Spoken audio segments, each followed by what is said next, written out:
Hello my dear students, welcome back to my channel. ഇന്ന് നമ്മൾ discuss ചെയ്യാൻ വേണ്ടി പോകുന്നത് 8th സ്റ്റാൻഡേർഡിലെ സോങ് ഓഫ് ദ ഫ്ലവർ എന്ന പോയത്തിൻ്റെ ആക്ടിവിറ്റീസ് ആണ്. പോയത്തിൻ്റെ മലയാളത്തിലുള്ള വിശദീകരണവും അതുപോലെ അതിൻ്റെ ക്വസ്റ്റ്യൻ ആൻസേഴ്സും നമ്മൾ കഴിഞ്ഞ വീഡിയോയിൽ ഡിസ്കസ് ചെയ്തതാണ്. നിങ്ങൾ കാണാത്തവരുണ്ടെങ്കിൽ നമ്മുടെ പ്ലേലിസ്റ്റിൽ ഉണ്ടായിരിക്കും. ജസ്റ്റ് പോയി ഒന്ന് വാച്ച് ചെയ്യുക. കാരണം നിങ്ങൾക്ക് പോയം മനസ്സിലായെങ്കിൽ മാത്രമേ ഇതിൻ്റെ ആക്ടിവിറ്റീസ് ചെയ്യാൻ കഴിയുകയുള്ളൂ. അതുകൊണ്ടാണ്. അപ്പോൾ കാണാത്തവരുണ്ടെങ്കിൽ ജസ്റ്റ് ഒന്ന് വാച്ച് ചെയ്യാൻ ശ്രമിക്കുക. ഓക്കെ, അപ്പോൾ നമുക്ക് ആക്ടിവിറ്റീസിലേക്ക് കിടക്കാം. അതിനു മുന്നേ നിങ്ങൾക്ക് മീനിങ്സ് എഴുതാനുണ്ട് അല്ലേ. സോങ് ഓഫ് ദ ഫ്ലവർ എന്ന് കൊടുത്തിട്ട് ഒരു ബോക്സിൽ നിങ്ങൾക്ക് മീനിങ്സ് എഴുതാനുണ്ട്. നോക്കൂ, ഈവൻ ടൈഡ് എന്ന് പറഞ്ഞാൽ ഈവനിങ്. ദെൻ എംബ്രൈസ് എന്ന് പറഞ്ഞാൽ ആലിംഗനം ചെയ്യുക, ഹോൾഡ് ചെയ്യുക എന്നാണ് അർത്ഥം. ദെൻ സ്ലംബർ എന്ന് പറഞ്ഞാൽ വെരി ഷോർട്ട് സ്ലീപ്പ്, ഒരു ചെറിയ മയക്കം. ദെൻ ഹേർക്കൺ എന്ന് പറഞ്ഞാൽ to listen. Then rear bring up എന്ന് പറഞ്ഞു കഴിഞ്ഞാൽ വളർത്തുക.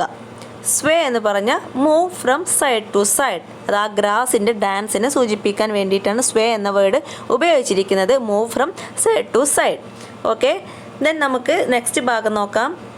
ദെൻ നോക്കൂ, ലെറ്റസ് റീവിസിറ്റ് എന്നുള്ള ഭാഗം നോക്കൂ. അതിൽ ഒന്നാമത്തെ question, what does the flower symbolise? Explain. ഒരു ഫ്ലവർ, ആ ഫ്ലവർ എന്തിനൊക്കെയാണ് പ്രതിദാനം ചെയ്യുന്നത് എന്നാണ് ചോദിക്കുന്നത്. എക്സ്പ്ലെയിൻ, നിങ്ങളോട് വിശദീകരിക്കാൻ വേണ്ടി പറയുകയാണ്. ആൻസർ നോക്കൂ, the flower symbolises kindness, beauty, fragrance, love, all the bright things in nature. It also symbolizes the experiences we have in our life: joy, sorrow, failure, victory, etc. Meanings പറയേണ്ട ആവശ്യമില്ല, വളരെ സിമ്പിളാണ്. Okay, then question number 2 നോക്കൂ. Quote some instance in which the flower become part of joy and sorrow. ഈ flower ഒരേ സമയം നമ്മുടെ സന്തോഷത്തിൻ്റെ ഒരു ഭാഗവും അതുപോലെ സങ്കടത്തിൻ്റെ ഒരു ഭാഗവുമായി മാറുന്നുണ്ട് അല്ലേ. അത് നിങ്ങളോട് ആ വേർഡ് ഏതാണ് എന്ന് കണ്ടെത്താനാണ് പറഞ്ഞിരിക്കുന്നത്. ആ ഇൻസ്റ്റൻറ്റ് എന്താണ് എന്ന് കണ്ടെത്താൻ വേണ്ടിയാണ് പറഞ്ഞിരിക്കുന്നത്. ആൻസർ നോക്കൂ, വെഡ്ഡിങ് അല്ലേ. വെഡ്ഡിങ്ങിൽ നമ്മൾ ബൊക്കയെല്ലാം അലങ്കരിക്കുന്നത് പൂക്കൾ കൊണ്ടാണ് അല്ലേ. മണവാളനും മണവാട്ടിയും എല്ലാം അണിയുന്ന മാലയെല്ലാം അലങ്കരിക്കുന്നത് പൂക്കൾ കൊണ്ടാണ്. അത് നമുക്കൊരു ജോയ് ആണ്, അല്ലെങ്കിൽ ഹാപ്പി മൊമെൻ്റ് ആണ്. ദെൻ ഫ്യൂണറൽ എന്ന് പറഞ്ഞാൽ മരണപ്പെട്ട ആളുകൾക്ക് നമ്മൾ റീത്ത് വെക്കാറുണ്ട്, അല്ലെങ്കിൽ പുഷ്പചക്രം വെക്കാറുണ്ട് അല്ലേ. പൂക്കൾ കൊണ്ടുണ്ടാക്കിയ ചക്രം വെക്കാറുണ്ട്. അത് നമുക്ക് ഫ്യൂണറൽ എന്ന് പറഞ്ഞു കഴിഞ്ഞാൽ മരണപ്പെട്ട ഒരാളുടെ ചടങ്ങിന് അല്ലേ. അത് സോറോ ആണ്, നമുക്ക് സങ്കടമുള്ള ഒരു ദുഃഖമുള്ള ഒരു സാഹചര്യമാണ്. അങ്ങനെയാണ് പൂവ് സങ്കടത്തിൻ്റെയും സന്തോഷത്തിൻ്റെയും ഭാഗമായി മാറുന്നത്. മനസ്സിലായല്ലോ. Then third question. Then question number 3, read the last stanza of the poem once again. പോയത്തിൻ്റെ ലാസ്റ്റ് സ്റ്റാൻസ നിങ്ങളോട് ഒന്നുകൂടി വായിച്ചു നോക്കാൻ പറയുന്നു. What are the 2 contrasting idea presented in it? അതിൽ പറയുന്ന 2 വിപരീത ആശയങ്ങൾ എന്തെല്ലാമാണ്? Do you think the poet is optimistic? Poet, നമ്മുടെ കവി, ഒരു ശുഭാപ്തി വിശ്വാസമുള്ള വ്യക്തിയാണ് എന്ന് നിങ്ങൾക്ക് തോന്നുന്നുണ്ടോ? വൈ? ഉണ്ടെങ്കിൽ എന്തുകൊണ്ട് എന്നുള്ളതാണ് ക്വസ്റ്റ്യൻസ്. മനസ്സിലായിട്ടുണ്ടല്ലോ. ഒപ്റ്റിമിസ്റ്റിക് എന്ന് പറഞ്ഞ ശുഭാപ്തി വിശ്വാസം. ഓക്കെ, ശുഭാപ്തി വിശ്വാസം ഉള്ള വ്യക്തി ആണോ നമ്മുടെ കവി? അങ്ങനെയാണെങ്കിൽ അത് എന്തുകൊണ്ട് എന്നുള്ളതാണ് ചോദ്യം. ആൻസർ നോക്കൂ, the light is contrasted with the shadow. The ലൈറ്റും അതുപോലെ ഷാഡോ ആണ് 2 വിപരീത ആശയങ്ങൾ. ദെൻ നെക്സ്റ്റ് ക്വസ്റ്റ്യൻ്റെ ആൻസർ നോക്കൂ. യെസ്, നമ്മൾ ചോദിച്ച ചോദ്യം എന്തായിരുന്നു? Do you think? നിങ്ങൾ ചിന്തിക്കുന്നുണ്ടോ ഈ പോയിട്ട് ഒരു ശുഭാപ്തി വിശ്വാസകനാണ് എന്ന് നിങ്ങൾ ചിന്തിക്കുന്നുണ്ടോ? അതിൻ്റെ ആൻസറാണ് yes. The poet is optimistic because the attitude of the flower represented the poet optimism. The flower likes to see only the light and not to the shadow. ഫ്ലവറിന് എന്താണ് ഇഷ്ടം? ഫ്ലവറിന് വെളിച്ചത്തിലേക്ക് നോക്കാനാണ് ഇഷ്ടം. അതിൻ്റെ ഷാഡോയിലേക്ക്, അതിൻ്റെ നിഴലിലേക്ക് നോക്കാൻ ഇഷ്ടമല്ല. അതുകൊണ്ട് പോയറ്റിനും ഇത് തന്നെയാണ് പോയറ്റിൻ്റെ ഒപ്റ്റിമിസ്റ്റിക് ആണ് എന്ന് പറയാനുള്ള ഒരു റീസണും. Okay, then fourth question. Pick out the lines and expression that impressed you the most. Give reasons. നിങ്ങളെ ഏറ്റവും ഇംപ്രസ് ചെയ്ത, നിങ്ങളെ ആകർഷിച്ച, നിങ്ങളുടെ മനസ്സിലേക്ക് കയറി പറ്റിയ ലൈൻസ് ഏതാണ്, എന്താണ് അതിന് കാരണം എന്നാണ് എഴുതാൻ പറഞ്ഞിരിക്കുന്നത്. ഇത് ഓരോരുത്തർക്കും ഓരോ ആൻസർ ആയിരിക്കും ഉണ്ടായിരിക്കുക അല്ലേ. ഓരോരുത്തർക്കും ഇഷ്ടപ്പെട്ട ലൈനുകൾ വ്യത്യസ്തമായിരിക്കും. എനിക്ക് ഇഷ്ടപ്പെട്ടതാണ് ഇത്. But I look up high to see only the light, I never look down to see my shadow. എന്ന് പറഞ്ഞാൽ അതിൻ്റെ ലാസ്റ്റിലെ 2 ലൈൻസാണ് എനിക്ക് ഇഷ്ടപ്പെട്ടത്. ഓരോരുത്തർക്കും വ്യത്യസ്തമായിരിക്കും. അപ്പോൾ നിങ്ങൾ എന്ത് ചെയ്യണം, നിങ്ങൾ ആദ്യത്തെ ലൈന് നിങ്ങൾ എന്തുകൊണ്ടാണ് അത് ഇഷ്ടപ്പെടുന്നത് എന്നുള്ള റീസണും കൂടി നിങ്ങൾ എഴുതി ചേർക്കുക. ഓക്കെ, ഇനി നോക്കൂ, എനിക്കിഷ്ടപ്പെട്ട ഈ ലൈൻസാണ്. അതിൻ്റെ കാരണം നോക്കൂ. Because here the poet says that man should see the brighter side of life. അല്ലേ, നമ്മൾ മനുഷ്യന്മാർ എന്ത് ചെയ്യണം, നമ്മൾ എപ്പോഴും നല്ല വെളിച്ചത്തിലേക്ക് വേണം നോക്കാൻ, നമ്മുടെ ജീവിതത്തിൽ വരുന്ന വെളിച്ചത്തിലേക്ക് വേണം നോക്കാൻ. And never brood over the darker side. നമ്മൾ ഒരിക്കലും നമ്മുടെ ജീവിതത്തിൽ കടന്നു പോയിട്ടുള്ള ഇരുട്ടുകളെ നമ്മൾ നോക്കാനേ പാടില്ല. അല്ലേ, നമുക്ക് എന്തെങ്കിലും നിരാശയോ തോൽവിയോ പരാജയമോ എന്തെങ്കിലും ഉണ്ടായിട്ടുണ്ടെങ്കിൽ അതിലേക്ക് തിരിഞ്ഞ് നോക്കരുത്. നമ്മൾ എന്ത് ചെയ്യണം, നമ്മൾ മുന്നിലേക്ക് ഉയരങ്ങളിലേക്ക് വെളിച്ചത്തിലേക്ക് വേണം നോക്കാൻ. I appreciate the poets optimistic view of life. എന്ത് ചെയ്യുന്നുണ്ട്, ഇത് പോയറ്റിൻ്റെ ഒരു കാഴ്ചപ്പാടാണ്. അല്ലേ, ഇത് പോയറ്റിന് ഞാൻ ഈ അവസരത്തിൽ അഭിനന്ദിക്കുകയാണ് ചെയ്യുന്നത്. Okay, then question number 5. What do you think is the mood of the poem? ഈ പോയത്തിൻ്റെ മൂഡ് എന്താണ് എന്നാണ് നിങ്ങൾ ചിന്തിക്കുന്നത്? ഹാപ്പി ആണോ, ഓർ സാഡ്, സങ്കടമാണോ, ഓർ ഹ്യൂമറസ്, അതുപോലെ ഹാസ്യമായിട്ട് തമാശ കോമഡി ആണോ, ഓർ ഫിലോസഫിക്കൽ അല്ലെങ്കിൽ വല്ല തത്വശാസ്ത്രപരമായ ഒരു മൂഡാണോ ഇതിനുള്ളത്? ഇത് ഏത് തരത്തിലുള്ള പോയമാണ് ഇത് എന്നാണ് നിങ്ങളോട് ചോദിച്ചിരിക്കുന്നത്. ആൻസർ നോക്കൂ. The mood of the poem is happy and philosophical. അല്ലെ, ഇതൊരു ഫ്ലവറിനെ കുറിച്ച്, ഫ്ലവർ തന്നെ പറയുന്ന ഫ്ലവറിൻ്റെ ആനന്ദത്തെക്കുറിച്ച്, ഫ്ലവറിൻ്റെ സന്തോഷത്തെക്കുറിച്ചുമാണ് പറയുന്നത്. അതുകൊണ്ട് തന്നെ ഇതൊരു ഹാപ്പി ആൻഡ് ഫിലോസഫിക്കലാണ്. The poem reflect upon the theme of life and the death and impart the wisdom that man must look always for light. ഇതിൽ പറയുന്നത് ഒന്ന് പറയുന്നത് എന്താണ്, ഫ്ലവറിൻ്റെ ഹാപ്പിനെസ് പറയുന്നുണ്ട്. പിന്നെ ഫിലോസഫിക്കൽ എന്ന് പറയാൻ കാരണം എന്താണ്, മനുഷ്യന് ഉണ്ടായിരിക്കേണ്ട ഒരു ബുദ്ധിയെക്കുറിച്ച്, ഒരു വിവേകത്തെക്കുറിച്ച് കൂടി ഇതിൽ പ്രതിപാദിക്കുന്നുണ്ട്. അതുകൊണ്ട് തന്നെ ഇതൊരു ഹാപ്പി ആൻഡ് ഫിലോസഫിക്കൽ മൂഡ് ആണ് ഈ പോയത്തിൻ്റെ തീം എന്ന് പറയുന്നത്. മനസ്സിലായല്ലോ?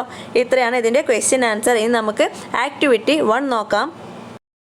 Then activity 1 നോക്കൂ. Read the poem again and complete the following notes. 1 hint given for you.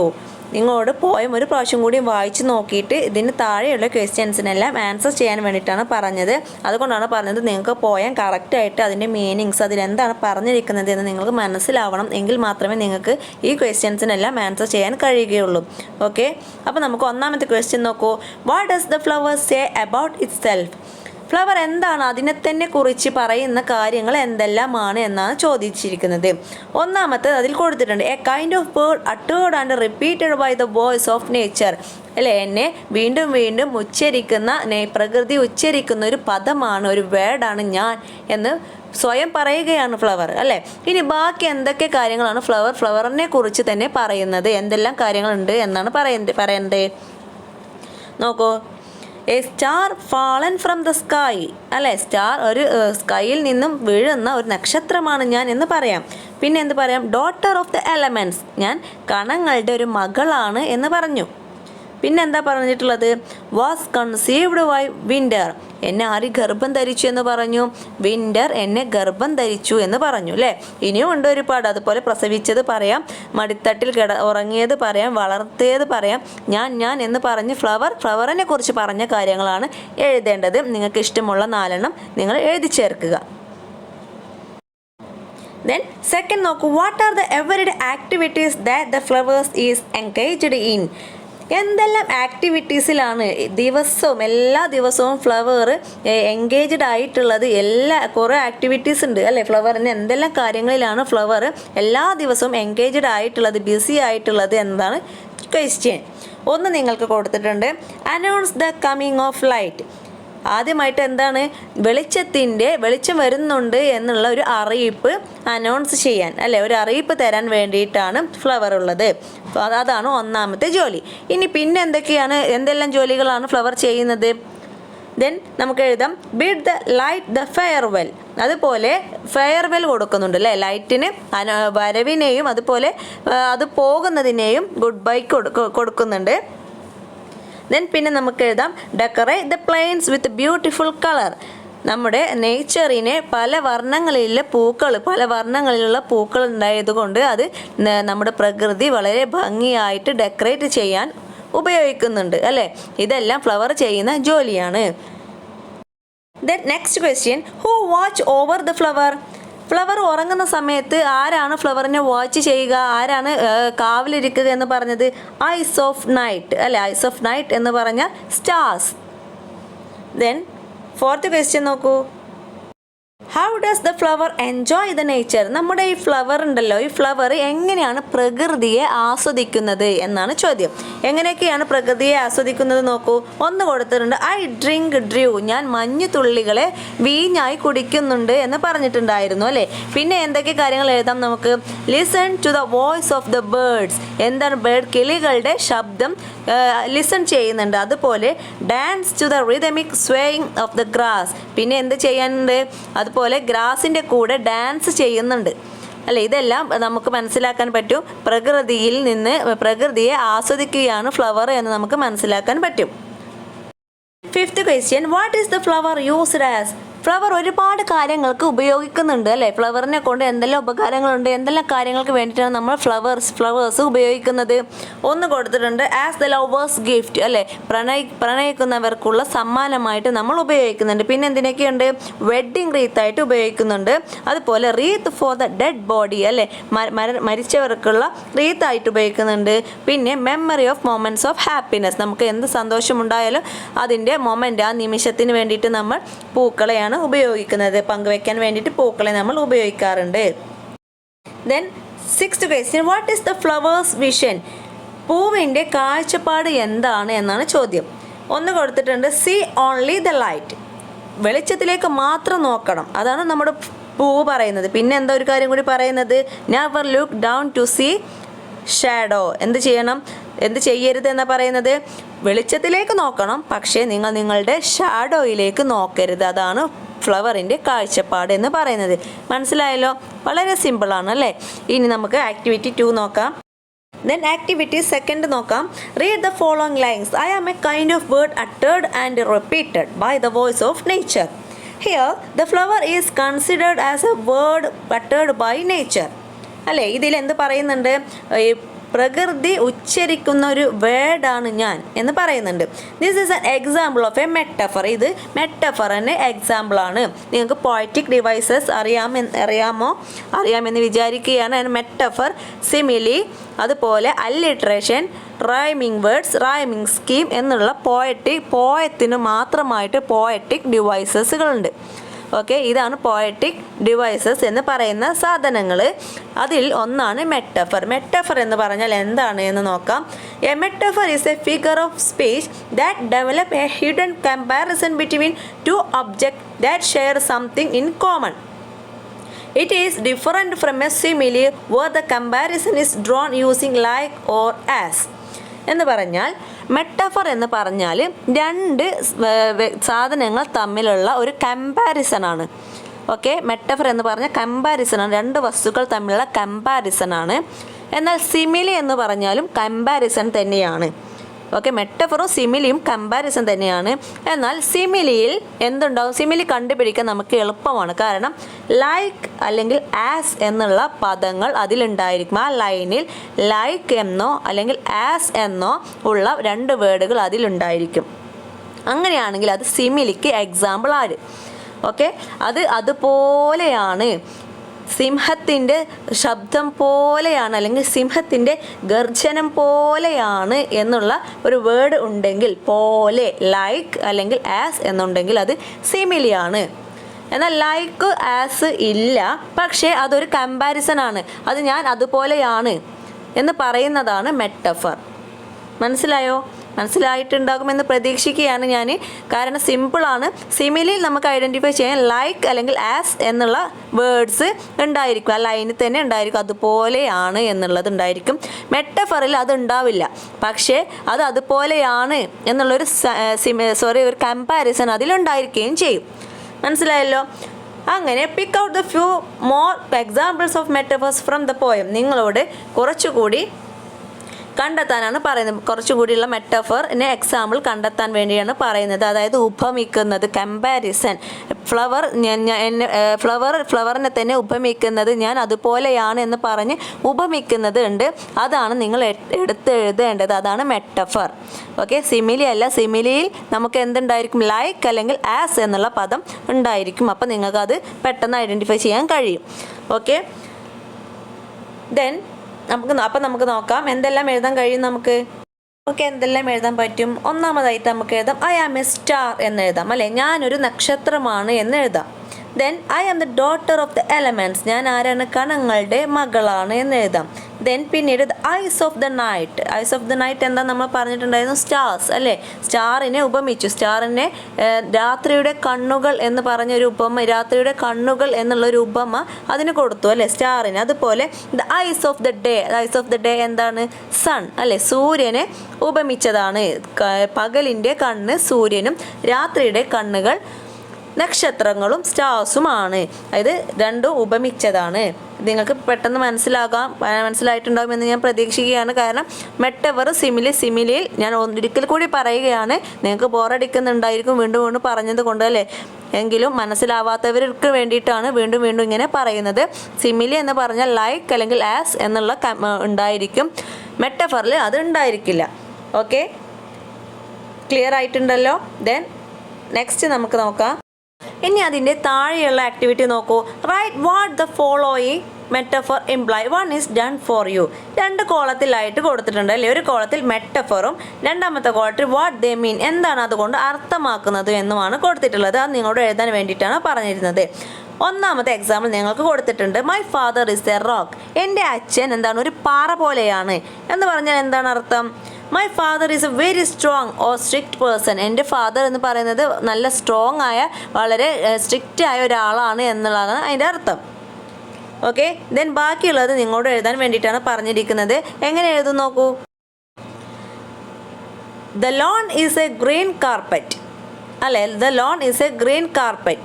അതിൻ്റെ അർത്ഥം എന്താണ്? The grass covered lawn look like a carpet.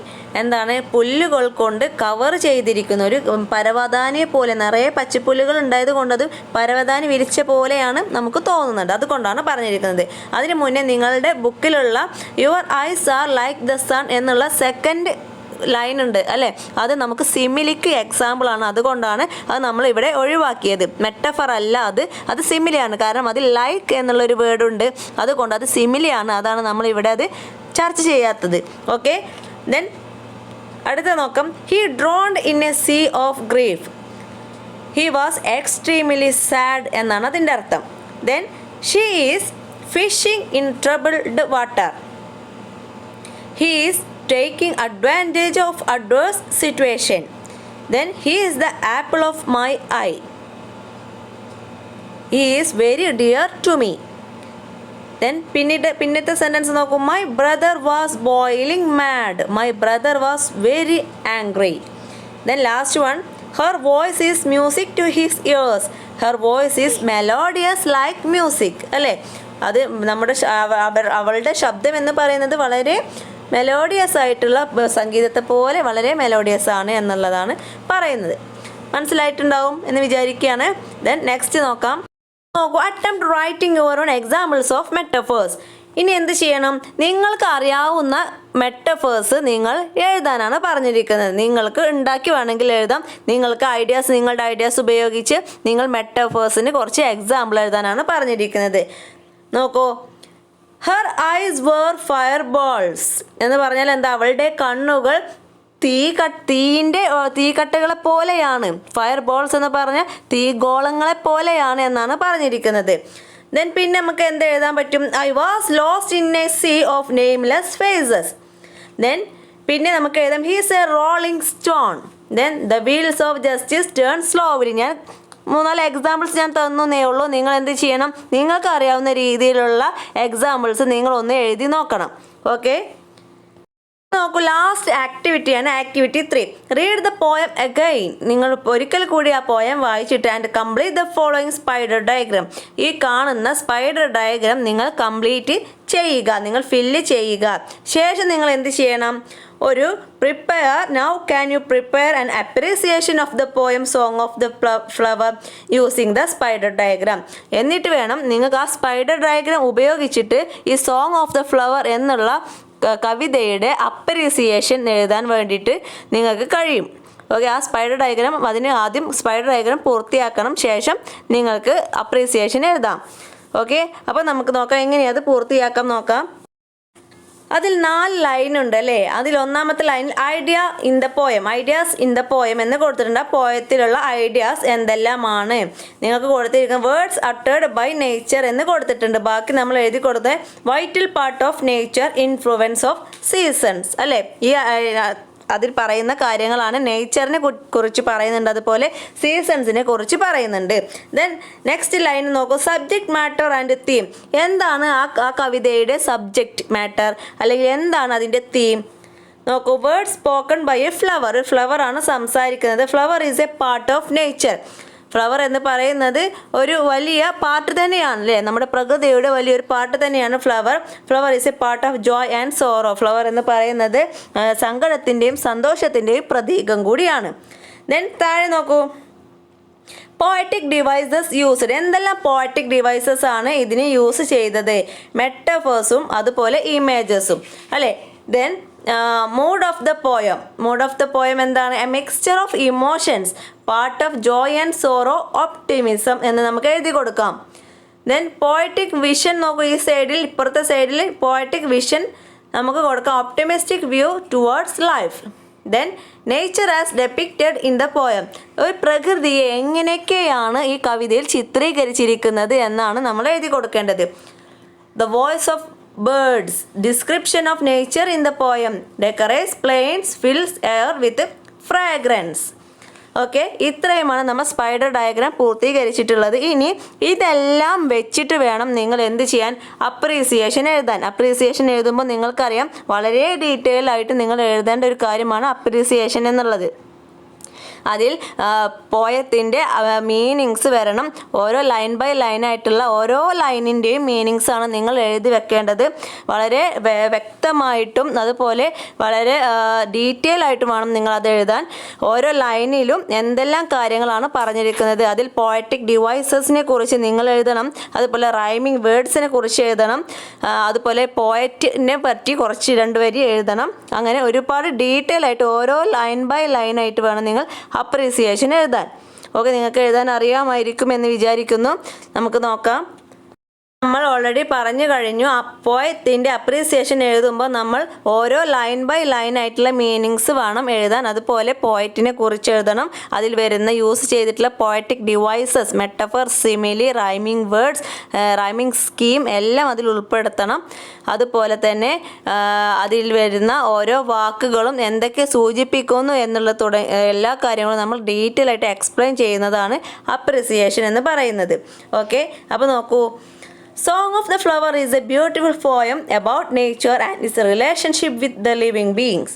This poem was written by Khalil Gibran, the famous Lebanese poet. This poem speaks about the life cycle of a flower and its experience. The flower in the poem is a representative of every aspect. The flower claims that it is a kind of word uttered and repeated by nature's voice. It is a star fallen from the sky. The sky is referred as the blue tent. All the 4 seasons play a vital role in the life of the flower. The flower is conceived by winter, given birth by spring, reached by summer, and eternal sleep by autumn. The flower heralds the coming of the light in the dawn. It bids farewell to the light in the evening. Okay, ഇത്രയും കാര്യങ്ങളാണ് നമ്മുടെ first സ്റ്റാൻസയിൽ പറഞ്ഞിരിക്കുന്നത് അല്ലേ. ഫസ്റ്റും സെക്കൻഡും സ്റ്റാൻസയിലെ കാര്യങ്ങളാണ് ഈ പറഞ്ഞിരിക്കുന്നത്. വളരെ ഡീറ്റെയിൽ ആയിട്ട് പറഞ്ഞിട്ടുണ്ട്. ഓക്കെ, ദെൻ നെക്സ്റ്റ് പാരഗ്രാഫ് നോക്കാം. Plains are decorated with beautiful flowers. The air is filled with the lovely fragrance of the flower. Days and night shower love, care and affection on the flower lavishly.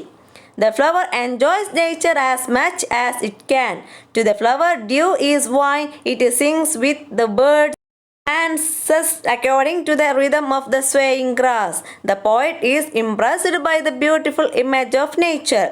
The flower become a part of joy as well as sorrow because it is used on occasions of wedding and funeral. The poem teaches us how to deal with life's struggles, to learn from our past and face the future with confidence and hope. The poet uses appropriate similes and metaphors in the poem that makes the poem more beautiful. ഇത്രയുമാണ് song of the flower എന്ന പോയത്തിൻ്റെ appreciation എന്ന് പറയുന്നത്. ഇതിലെല്ലാം തന്നെ നമ്മൾ mention ചെയ്തിട്ടുണ്ട്. ഓരോ line by ലൈനിൽ എന്തൊക്കെ കാര്യങ്ങളാണ് ഉള്ളത് എന്ന് ഡീറ്റെയിൽഡ് ആയിട്ട് പറഞ്ഞിട്ടുണ്ട്. ഇങ്ങനെ വേണം നിങ്ങൾ അപ്രീസിയേഷൻ എഴുതാൻ. അത് എഴുതിയ ആളെ നിങ്ങൾക്ക് ഓർമ്മ വേണം. പോയറ്റാണെങ്കിലും പോയറ്റിനെ കുറിച്ച് നിങ്ങൾക്ക് എന്തെങ്കിലും ഒരു കാര്യം, അതൊരു പോയറ്റാണല്ല, പോയറ്റിൻ്റെ പേരും അതുപോലെ എന്തെങ്കിലും ഒരു ലൈനും കൂടി അദ്ദേഹത്തിൻ്റെ ഒരു വർക്കോ അല്ലെങ്കിൽ അദ്ദേഹം ഏത് രാജ്യക്കാരനാണ് എന്നുള്ളതെങ്കിലും ജസ്റ്റ് ഒന്ന് മെൻഷൻ ചെയ്യുക. ഓക്കെ, നിങ്ങൾ മാർക്കിനനുസരിച്ചിട്ട് വേണം ഇത് എഴുതാൻ. മനസ്സിലായിട്ടുണ്ടാകുമെന്ന് പ്രതീക്ഷിക്കുകയാണ്. ഇത്രയുമാണ് സോങ് ഓഫ് ദ ഫ്ലവർ എന്നുള്ളതിൻ്റെ ആക്ടിവിറ്റീസ്. ഇനി നമുക്ക് അടുത്ത പാഠഭാഗവുമായിട്ട് അടുത്ത വീഡിയോയിൽ വീണ്ടും കാണാം. നിങ്ങൾക്ക് ഇത് ഇഷ്ടപ്പെട്ടിട്ടുണ്ടെങ്കിൽ നിങ്ങൾ ലൈക്ക് ചെയ്യുക, ഷെയർ ചെയ്യുക, സബ്സ്ക്രൈബ് ചെയ്യുക. ഇഷ്ടപ്പെട്ടാൽ മാത്രം സബ്സ്ക്രൈബ് ചെയ്താൽ മതി. ഓക്കെ, ഇനി നമുക്ക് അടുത്ത വീഡിയോയിൽ വീണ്ടും കാണാം. അതുവരെ stay tune. Wish you all the best. Thanks for watching. Bye bye.